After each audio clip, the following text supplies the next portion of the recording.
Right on time. Right on time. We're going to call this meeting of the Kankakee City Council Community Development Committee to order on today, this Monday, June 2nd. The time is 6 p.m. on the dot. At this point, let's go to public comment. If anybody is here to make a public comment, we ask that you would come forward to the mic and state your name, your address. Comments are limited to 3 minutes. Please direct your comments to the chair. Now is the opportunity to make a public comment. Seeing none, let's move on to roll call. Alderman Prude, Alderman Barron here, Alderman Osenga. Present. Alderwoman Swanson. Here. Alderman Navarez. Here. Alderman Cobbs. Here. Alderwoman Noble. Here. All right, 6 present, 1 absent. We do have a quorum. Next item on the agenda is the approval of the May 5th, 2025 committee meeting minutes. Hopefully you've had a chance to look them over. I sent them on Sunday. Anybody has a chance to have comments, please let me know. Motion made by Alderman Osenga. Second. Second made by Alderman Cobbs. Any questions or comments on the minutes? All in favor of approving the minutes from May 5th, 2025, please say aye. Aye. All opposed, please say nay. Ayes have it, the minutes are approved. Moving then on to the review of the April and May bills and draw vouchers. Those were also included in the email that went on Sunday. Hopefully you've had a chance to review them. Maya or Barbie, anything about those you want to note? There are lots of project invoices in here for Healthy Homes and Lead. So you've got a couple of big invoices. So, if you noticed that. But the total of the bills were $101,211.64. Are these all for just May? The ones that I sent were just. Yeah, they're just May. Just May, okay. Any questions or comments about those draw vouchers? I see home furniture, plumbing and heating, a couple bills for in excess of $6,000. The first one's what exactly? Single. Rehab homes now? Yep, single family rehab program. So they qualified this year, and so they qualified last year. They've been a contractor with us now, and they're doing more rehab. So, and they're still doing furnaces, but they're doing more rehab projects and breaking out into that. Okay, very good. Thank you. Yeah.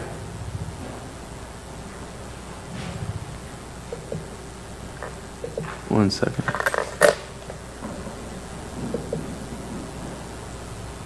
Any other questions with those? Victor, I've just tried to resend it to you. Hopefully that's going to go through. I've got the vouchers. Right Yes, here. Alderman. Want to look at them? On the lead inspections, I see $2,200. Does that have to go and fee now for one inspection? That's 2 inspections. 2 inspections. Okay, thank you.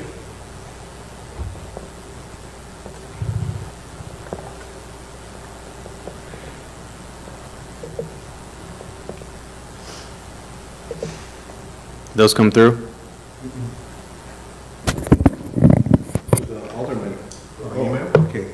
Yeah, V underscore Navarez. You got it? Okay, we'll give you a minute. We've got some time. You're fine, we can continue.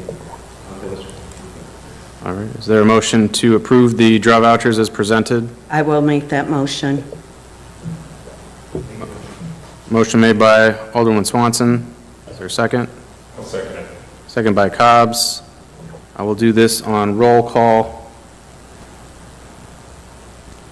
Alderman Barron, aye. Alderman Osenga. Aye. Alderwoman Swanson. Aye. Alderman Navarez. Aye. Alderman Cobbs. Aye. Alderwoman Noble. Aye. The ayes have it on a 6-0 vote. Draw vouchers are approved. With that, we will move on to the ECDA departmental report. Great, thank you. Okay, so moving into our construction programs, we have 44 in progress. You can see the wards that we have working in right now, so we're working in every ward. And in the last month of May, we did not get any lead rehab completed. We do have 10 projects in progress, you'll see that. We got 3 healthy homes rehab projects completed, and we got 1 CDBG program completed, and we did not get any mirror completed in the month of May. So, still working though. We have the general wait list at 200 for our programs, not the lead program, but all the other housing rehab programs. What's important to note is that the funding that we have available right now is, we have more people on the list than we actually have funding available. It's been challenging to manage resident expectations about being able to help them. So we have put messaging together and have explained that we are not going to be taking any additional people on the wait list. We know that if funding doesn't get renewed, and we will know that answer by October at the latest, that there will be people on that wait list that we will have to reach back out to let them know that we won't be able to help them. We already know for Healthy Homes that funding is over in November. We don't know if we'll get another chance to apply. There is not that opportunity at this time. So Healthy Homes, we already know that we're going to be able to spend all that money by October, and we have plenty of people on that wait list that we won't be able to get to with that program. So we are not taking new people, so if people call, we're doing our best to try to get them to where they need to go, but we're not adding people to the wait list right now. So I just wanted to let you guys know that messaging has started. We already had to talk to one person today that came in, and we'll do our best, but it's really difficult knowing that we won't really be able to help all of these people, and if we keep adding to it, and they, think that there's hope, and we know that we don't have an answer for them, it's just not the best thing to do right now. So if we do know about more funding after October, which we can talk about that a little bit later, then of course we'll go back to helping people and then marketing, advertising, and getting people to come in. So, but I just wanted to let you know up front that we're doing that right now. So Barbara, you said Healthy Homes is definitely, there's no opportunity to request more, but lead there is? So this is how it's worked. We'll just talk about this now. So Healthy Homes, there has not been a notice of funding opportunity that we can participate for this year. We applied last year. We were not approved for another round of funds. We are hoping to apply again this year. There is not a notice of opportunity for 2025. That grant funding is over at the end of October of this year. We will spend all that money. Would you have already had to apply for it by now? I mean, would these processes for this year already be in the works? So like we tried applying in 2024 so that we could avoid having any lapse, and we could just continue the spending and move from October into another round of funding in November. We weren't moved into the next line of getting the funding, and so we were hoping to be able to apply this year, and then we would have most definitely proved that we could spend the money as quickly as they wanted us to, and so we would have been able to get another round of funding, but there's not a notice for funding opportunities right now, and there is no communication about any opportunities coming forward for Healthy Homes. So, and the only reason why we didn't move on to the next opportunity was because we were not spending as quickly as they wanted us to. So they do timeliness checks on us to make sure that we are spending fast, and we were not able to meet those measures, so we had to prove ourselves, which now we are. So, and that money will be gone when they thought we would be returning money to them, and we are not, so. And then our lead funding right now runs until October of 2026. Normally, we would start applying right now, so we don't have that gap, and we could just go from October to November, but there is no funding opportunities, so we aren't applying for anything. So we are moving forward in good faith that we'll be able to keep moving until October 2026. But even the 95 people on that wait list, the funding that we have available won't be able to help all of them. So we're in that catch-22 of not knowing where we're going to be able to help and what the future is going to be. Usually we can plan out 3 years in advance, and we can't right now. Okay.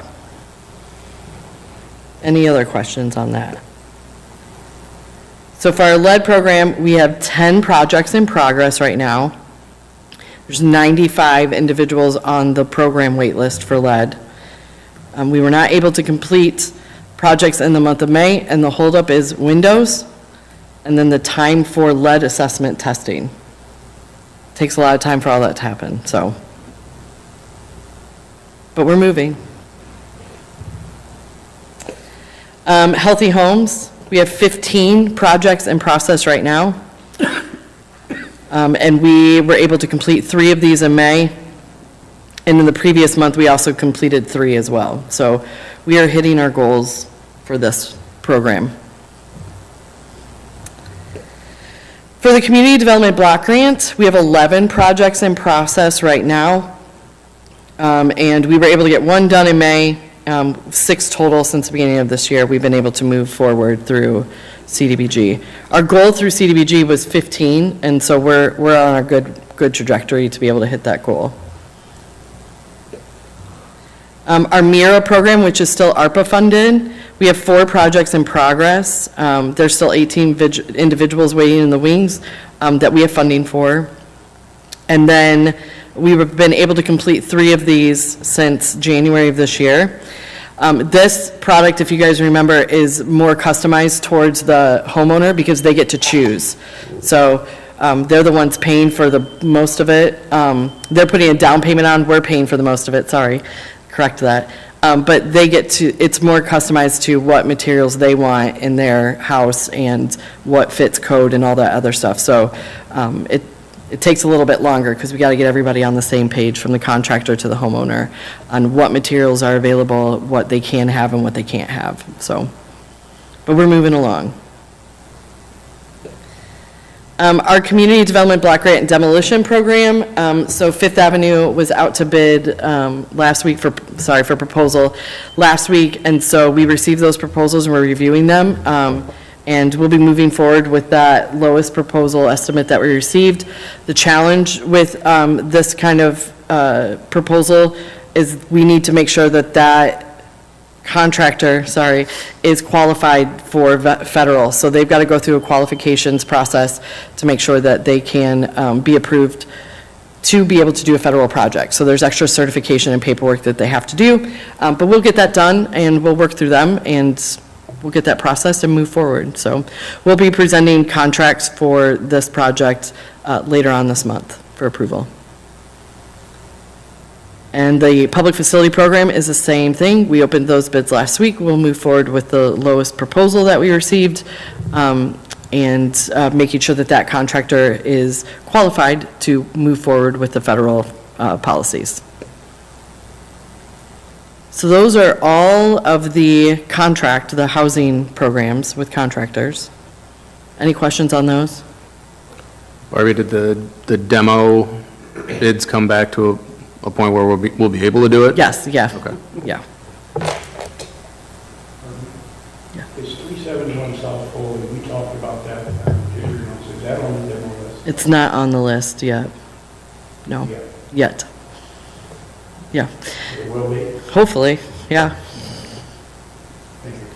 I can talk more about that process because it gets started with code, goes through Dawn, and then gets put on the list, so. Our public service programs. So our public service program for this past fiscal year, we received a packet submission for requesting the funds from Eastside, which was $18,515.22. There is still a window that they can get some receipts turned in that are eligible in the next couple weeks. If we get those, we can process them up to the full 20,000, but that's what we have submitted and ready to go right now. Options fully drew down all of their funds, $18,500. Catholic Charities, we got their packet. It's really thick, it's like 500 pages. But we believe that they will have all of their funds able to draw down that 26,500, I think all the way down to the penny. So they will be good. We Stanford Christ Jesus Ministries did not turn in a packet, and when we spoke with them, they were not going to be turning in a packet. So, the public service has a cap percentage amount that we can use every year for public service. So even though this year that cap wasn't met, next year's allocation from HUD is already at that cap. So this money will most likely, we will ask them to put into one of our rehab programs. So we'll do housing rehab with the rest of this money. We won't be able to use it for public service since we're already at that max for the next fiscal year budgeted allocation. So, but at least we get to save these funds. We can just put them into a different program. For the next fiscal year, we did have our public hearing with the Community Advisory Board, where they heard public presentations from all the agencies that have applied for public service funding. And then they will be meeting this week to go over the allocation request and to put together their recommendation to council. And so we will be able to bring that recommendation to council from CAB on how they'd like to see next year's public service dollars be allocated. So that's coming soon. Any questions on that? So wait, Barbie, we do know that we have funds coming to CDBG at this point? We have been given the HUD announcement that we have funds allocated for us as long as Congress approves of the budget. Well, Congress, Senate approves the budget. They're in there. Yes. What was passed by the House, which is now before the Senate? Yes, there are allocated funds in there. Now, if they approve that, that's a whole nother thing. Right, okay.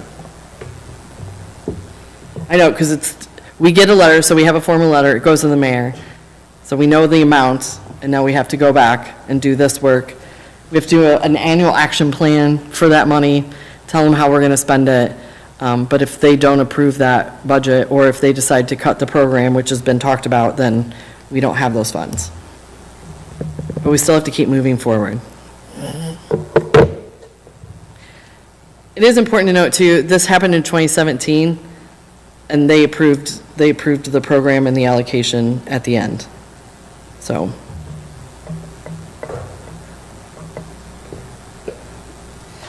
Private Security Incentive Program.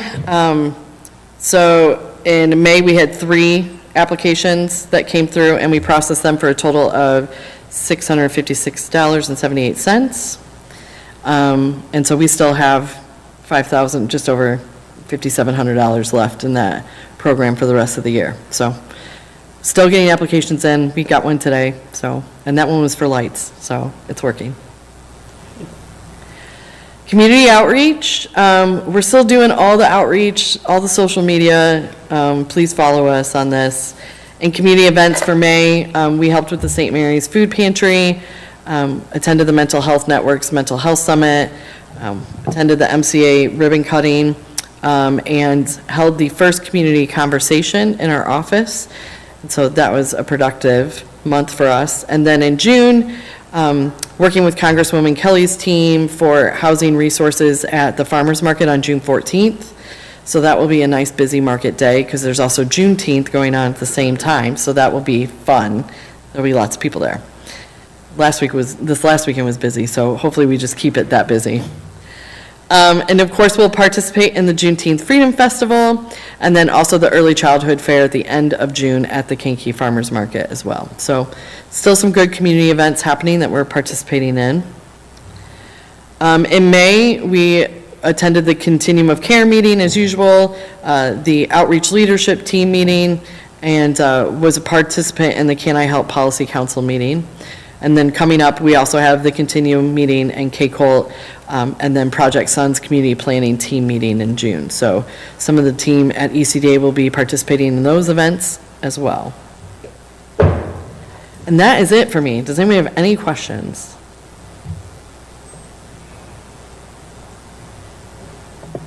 Okay. Okay. Seeing none. Thank you, Barbie and Maya.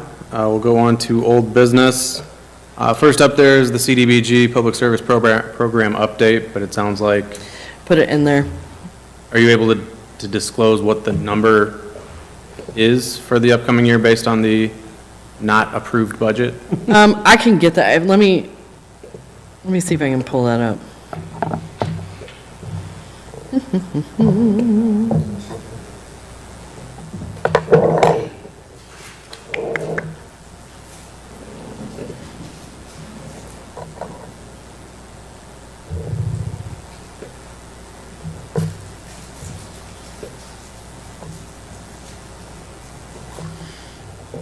Hold on. I will find it.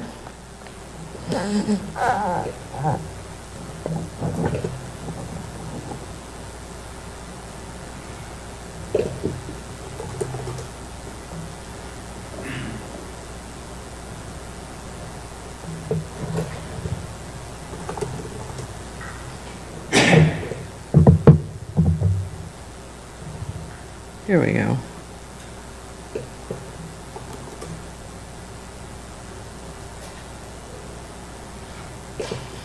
You gotta find the date, Wednesday, May 14th.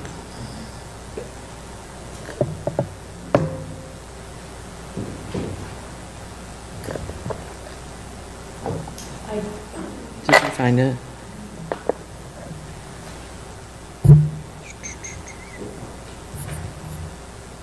I don't know where I put it at. Do you have it up?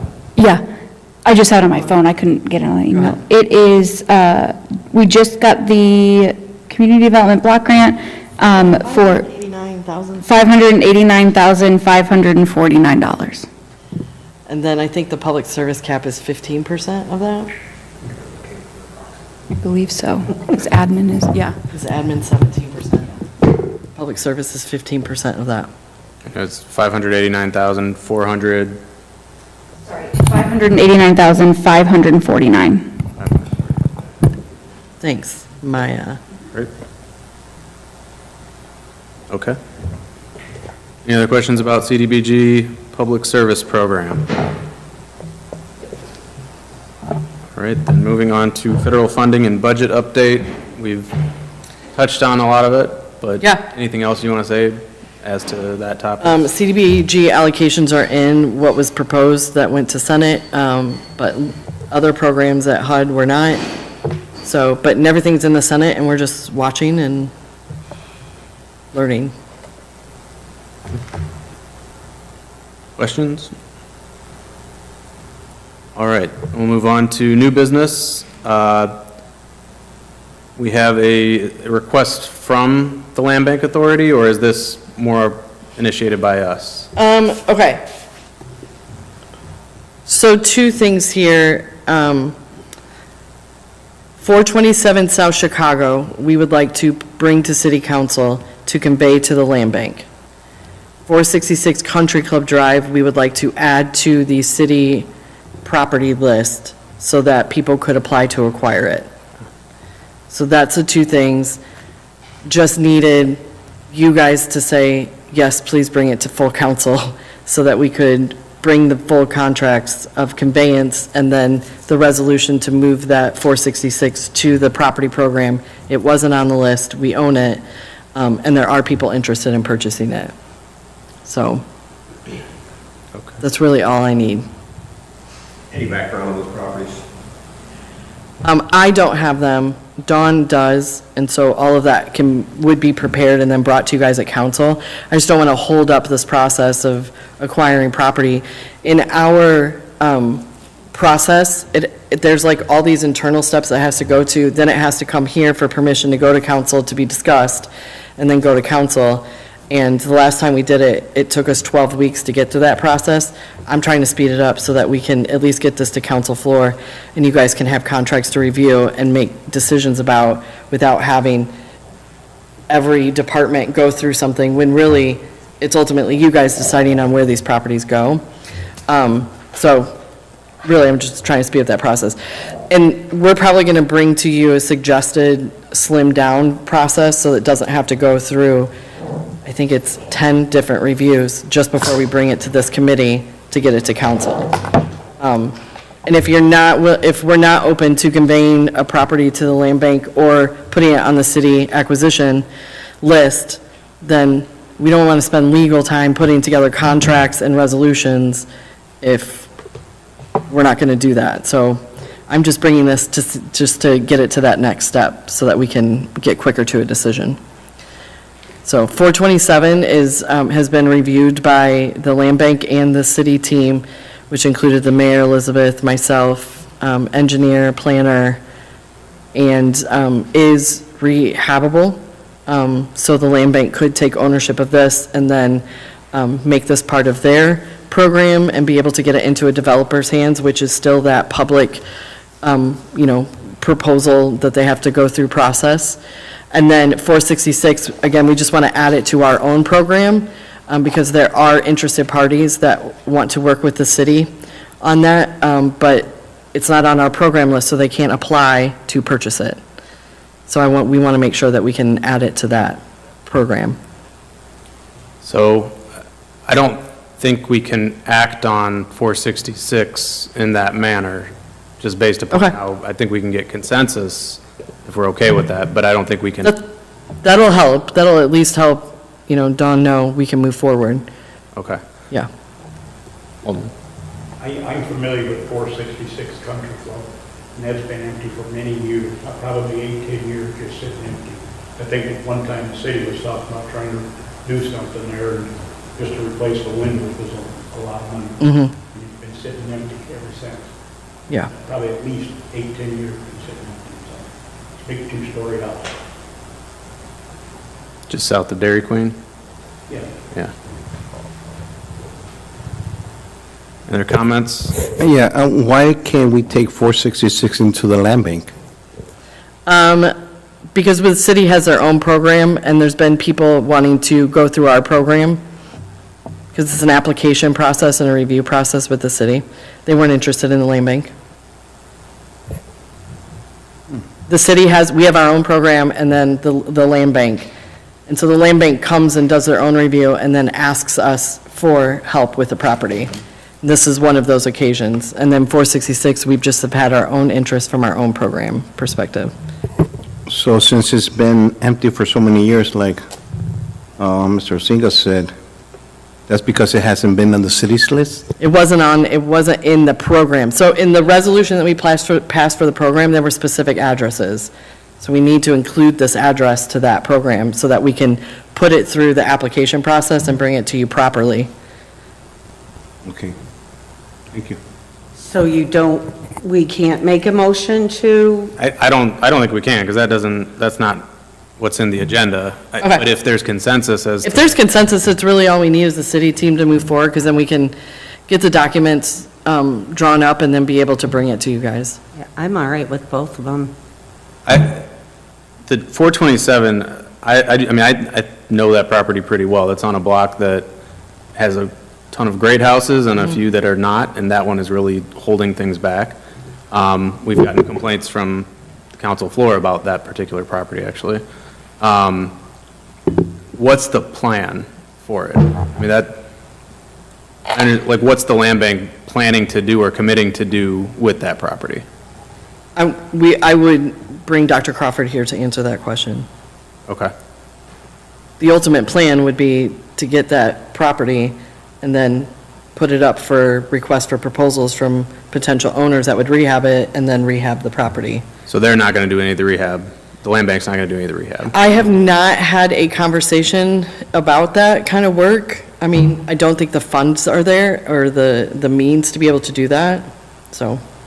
Okay. So we're, But this is also an opportunity for the land bank to be able to get another property under their belt and get it back into the hands of somebody that will rehab it. and I get there's value in having somebody who is concertedly doing that and marketing the property and trying to get active developers about it, but I wanted a little bit more about, before we just totally convey a Okay. property, to understand what they're going to do. I have not talked to him about that. The request came from the land bank to city attorney, and that's how it got on the agenda tonight for us to talk about, so. If the land bank takes over 427, then they can clear up all the liens and titles, whatever's there, and then they can put it up for a bid for somebody to come and purchase and put it back on the tax roll. That's the purpose, I guess, from my understanding. Yeah.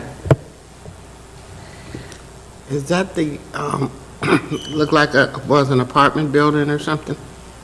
No, it's a single-family house. If there's a motion to be made for 427, I'll make the motion to be to a full council. Motion made by Alderman Navarez. Is there a second? I'll second that. Second by Alderwoman Swanson. Any questions or comments about that? Is the motion for both houses or just? No, just for 427 to recommend the approval of the conveyance of that property to the land bank. Any other questions? Okay, we'll do a roll call. Alderman Barron, aye. Alderman Osenga. Aye. Alderwoman Swanson. Aye. Alderman Navarez. Aye. Alderman Cobb's. Alderwoman Noble. Aye. All right, 6-0, that motion carries, so we'll go with that recommendation of full council. Okay. With respect to 466, is there anybody who would be opposed to adding that to the list of properties for which our city-owned property acquisition program is available for that property? Anybody have a problem with that? Take by the noddings that is a consensus on that. Okay, that's helpful. Thank you guys very much for that. All right. Any other new business? I have none. We do not have a need for an executive session. Any alderperson comments? Barbie, Mai, did you want to offer any insight on the link that went out about the shelter funding strategy? Was that to, Oh, yeah, go ahead. Maya, go ahead. So thank you. We are working with the continuum of care, which is all of the service providers that work with our homeless population in the county. And we are working with them on helping kind of bridge that gap between the communication of what they as service providers need and are doing, and what we as a city are working on with our consolidated plan, with our CDBG funding, and some of the other approaches that we are required to submit when it comes to grant applications. So for example, when we submitted for the shelter grant with Harbor House, we did have to provide an outline of a shelter plan, but this now is kind of getting into building that in partnership with the agencies in the city to make sure that we're aligning with city plans as well as our consolidated plan, and then what the agencies are actually needing. So we're at a very beginning, data gathering stage. So we're doing this monthly with a subcommittee of the continuum of care to kind of work on brainstorming on some questions, and then from there, building that survey to send out a little bit more broadly with the feedback that we received. So we're starting, the first section that we did was on the barriers that would come for both residents who are needing homeless prevention services, for our neighbors without an address who are needing homeless services, and for any of the social service agencies that are serving those populations and the barriers that they are coming into. So that was our first question, and then the next one that we're going to be looking into is, if I hadn't had to say it out loud, I'd remember. There's 4 of them, so I can get that list to you as well. But there's 4 different topics that we're working through, and each of those is going to come with a brainstorming session with those agencies, and then a survey that's going to go out to those agencies and all of their kind of boots on the ground staff, as well as you all, to ensure that your voices are a part of that planning as well.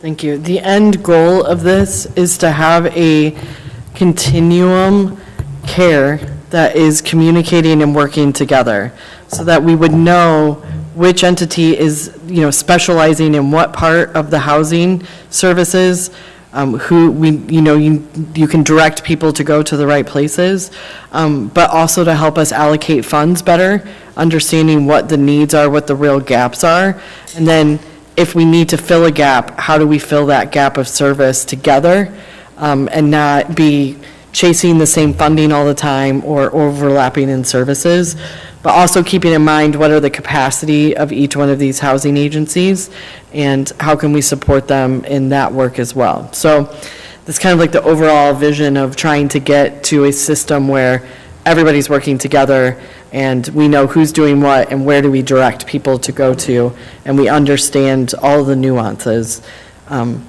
Street outreach is different than finding housing for a family, which is different than finding housing for a vet, which is different than finding housing for, addiction. So we want to be able to make sure that we have all of the services that we need.